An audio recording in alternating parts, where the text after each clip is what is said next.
So we must also say that the results of Jorge last year were a little bit probably influenced by this situation, but wow, he's so, I mean, it's first of all, it's a contracted to Ducati, is a factory rider for Ducati. All the riders from the Ducati Lenovo team and Pramac are contracted directly to Ducati, and especially this season, Pecco and Jorge got exactly the same specs on the bike, but not only that, exactly the same kind of updates when they came available. So you could see those wings on the front forks when we brought them to the first, I think was in Austria. It was for Pecco and Jorge because they were the best placed, and under this respect, as I said, I think Ducati is doing a remarkable job, different maybe from what people would expect, but everybody in the paddock knows that Pecco and Jorge, they were treated equally on the technical side, and they could count on exactly the same kind of material. From Enea Bastianini's point of view, of course, not an easy season for him. Of course, the season interrupted by injuries. We did start to see the best from Enea when we got to Sepang. His victory there was incredible. How much sympathy do you have for how interrupted his season was? Because, of course, it was a very different motorcycle to the one that he jumped off the GP21. And I guess that first half of the season, what he needed was time on the bike, which he didn't really get. Yeah, it was not only that, actually. He moved from the Gresini team to a factory team, which is always obviously a target for a rider to be in the full factory team, but also let's not forget that his crew chief Alberto Giribuola decided to go to KTM, so he had also to find a chemistry with Marco Rigamonti, and well, just the winter tests probably were not enough, and that crash in the sprint race in Portugal unfortunately had really serious consequences. Obviously a collarbone can be fixed with the surgery, but when you kind of have this fracture on the shoulder, you just need to wait time and heal, but this is obviously taking time. There is also the muscle part which needs to be regained, and mostly track time. So I think he was missing track time to understand the bike, which is different from the bike he was riding last year, and also to adapt to maybe a different kind of different working environment. And and then as soon as we started to see a little bit of the light at the end of the tunnel, then the crash in Barcelona. So, well, very, very unfortunate. Obviously, we know Enea is one of the fastest riders in MotoGP. He proved it last year. For sure, he can show his true potential next season. We have to ask you, you know what this next question is going to be all about. 93, Marc Marquez joined Ducati. It's created so much excitement, so much anticipation ahead of 2024. And his first stint, 7 laps, Paolo, and he was able to do a 130.6. Davide Tardos, he said, incredibly impressive. Danny Pedro said everybody already needs to be a little bit worried after that first. It is, of course, very, very early days, but exciting times for MotoGP and for Ducati when you have the 8 times world champion. Yeah. I mean, they told me that the camera could show a big smile on Marc's face after his first few laps on the Ducati. Well, it's no surprise. I think when a manufacturer is able to win with 6 different riders on the GP, means that the bike is very good and is easy to adapt to different riding styles. So under this respect, I would not really was expecting anything difficult from Marc. He's an 8-time world champion.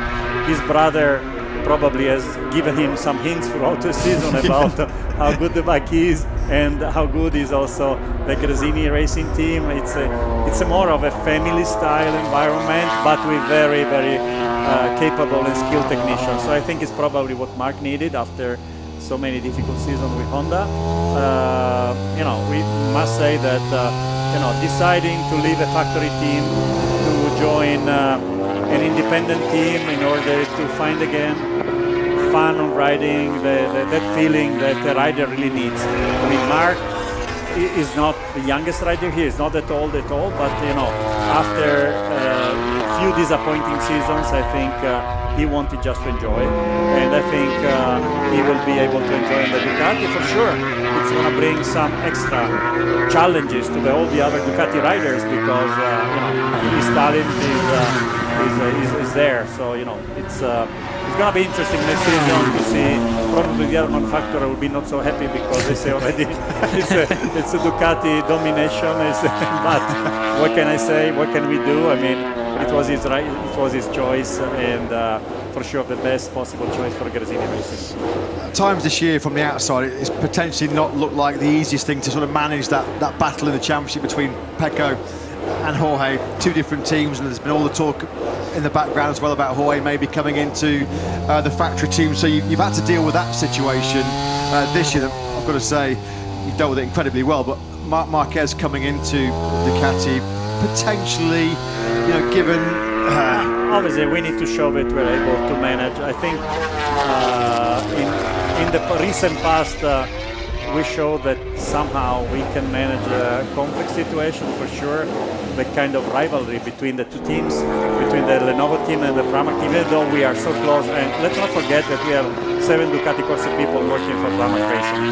So it's kind of factory team. And we have 5 people working with Gresini Racing, 3 with the R46, and all the riders, they can share the data. So it's something that Ducati thinks to be able to handle. Obviously, I think there will be very fast again. He's about to go fastest Ducati, we think. Yeah, the fastest first sector of the day so far. Let's just follow Marc over the line now. 9th place, over the line he comes, and he goes up into second at 1:30.222. Top Ducati. What's Gigi thinking right now? No surprise. You can never say what Gigi thinks. He has this poker face. You can never see exactly what's going through his mind. But anyways, going back to Marc, for sure, it will be interesting. Probably some additional headaches to manage throughout the season. But as I said, for the show, to have Marquez capable of showing his potential is adding interest and spice to the championship. So for sure, it will be a very exciting season, and Ducati will have to manage the situation in the best possible way. As you know, on the sporting side, we always try to be super fair. You know, even though some people say, "Hey, team orders," there were team orders throughout the season. You know, because Gian Antonio could win in Qatar because he deserved to win, and we saw so many other situations. So, you know, it's our policy, it's our strategy, it's our philosophy, and we'll try to manage it in the best possible way. You're in a position that every other manufacturer would love to be in, dominating, of course, MotoGP. Incredibly talented riders like Pecco, like Jorge, Marco Bezzecchi, so many great names. Now the addition of Marc Marquez. I know you're very busy, Paolo. We're coming up to a lunch break, so I've just got one more very, very quick question for you.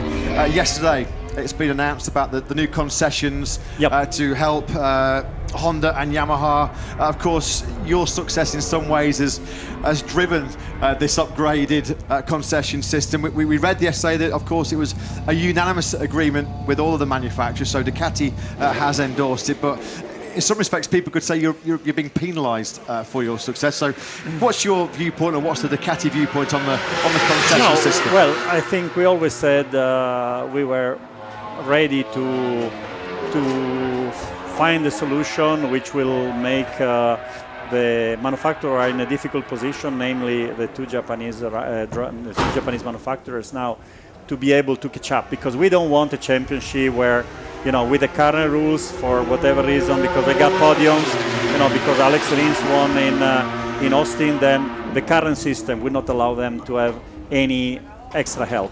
So I think we want a championship where every manufacturer has a fair chance to be competitive, and with the current level of MotoGP and the current previous rules